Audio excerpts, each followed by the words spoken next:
Bonjour à tous, un petit point vidéo aujourd'hui en ce mardi 13 septembre après-midi.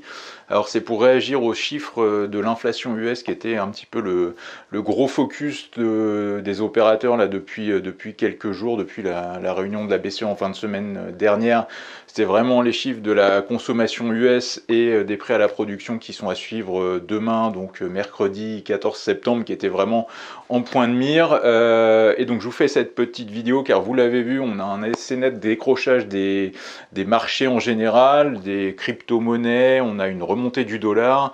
Donc ça trouve sa cause avec un chiffre qui met en lumière un ralentissement effectivement de l'inflation. Ça c'était un petit peu attendu. Par contre le ralentissement a été moins marqué que prévu. C'est-à-dire qu'on a eu une progression des prêts à la consommation de 8,3%, alors qu'on était plus autour d'un consensus des économistes autour de 8,1%. Donc c'est-à-dire que ça décélère un peu, mais c'est pas non plus très engageant. Alors surtout ce qui est plus peut-être inquiétant pour la suite et surtout dans la perspective de la réunion de la Fed la semaine prochaine, c'est que sur la statistique core, en fait, c'est-à-dire le core, c'est ce qui exclut les prix de l'énergie et tout le côté alimentaire, c'est-à-dire tout ce qui est volatile, on va dire, en termes de fluctuation. Et quand on regarde cette statistique core, et ben justement, en fait, le tassement qu'on avait eu le mois dernier, donc en juillet, enfin pas le mois dernier, mais en juillet, sur la statistique, ça repart à la hausse, c'est reparti à la hausse le mois dernier, donc en août.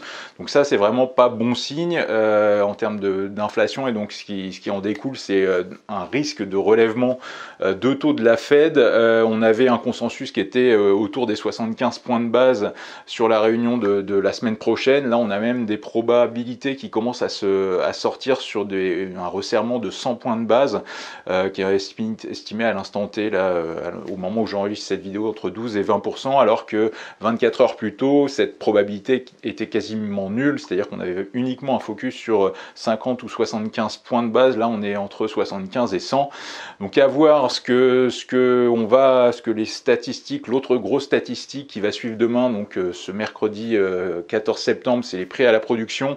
Là aussi, c'est vraiment le CPI, le PPI, c'est vraiment deux statistiques importantes qui sont privilégiées par la Fed en termes d'orientation de politique monétaire. C'est vraiment quelque chose à suivre. Alors de notre côté, dans mes services, c'est vrai que c'est pas mal parce qu'en fait, on n'avait quasiment pas d'action. C'est-à-dire que la difficulté que j'ai moi depuis quelques jours, c'est que je trouve pas vraiment de grosses convictions. J'ai pas vraiment de grosses convictions dans le rebond qu'on avait là. On était sur 5, 6 séances de reprise sur le CAC 40, le S&P 500 jusqu'à mardi, jusqu'à l'ouverture US. Là, du coup, ça repart assez nettement à la baisse ce mardi 13 septembre. Et à voir ce que ça va donner. Mais non, services, donc je suis assez satisfait, c'est-à-dire qu'on s'est bien couvert dans la bourse au quotidien pro. Vous avez vu, on a pris des trackers short sur le CAC 40, sur le DAX. Dans la SMS Cash Alert, c'était pareil, en complément des puts or, on avait renforcé donc mardi matin, avant la statistique, les puts S&P 500, avec l'idée d'un retournement sur la stat. C'est exactement ce qui se passe avec un consensus qui commençait à envisager le meilleur. Et comme souvent, quand on a un consensus, on a des contre-pieds. Donc c'est un peu le pendant inverse de ce qu'on avait eu depuis 10 jours. On avait vraiment un consensus antérieurement très baissier, c'est-à-dire à l'époque quand ça va vite, mais en début de mois, on avait un CAC qui retombait vers les 6000 points. Là, quand on était sur les 6004 entre lundi et mardi, c'est vrai qu'on commençait à avoir beaucoup de mieux. Donc en fait, ce rebond a été catalysé par des rachats de short avec un consensus qui était relativement pessimiste, mais extrêmement pessimiste même en amont, comme c'était le cas avec des niveaux de survente et d'excès de pessimisme qui avaient pu être constaté sur certains agrégats depuis 2008. Donc vous voyez, quand on a ce type d'excès, ça repart statistiquement dans le sens inverse, ça n'a pas loupé avec le rebond qu'on avait eu antérieurement.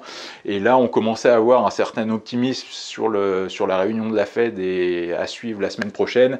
Et rebelote cette fois en sens inverse, c'est un peu un contre-pied, un contre-coup.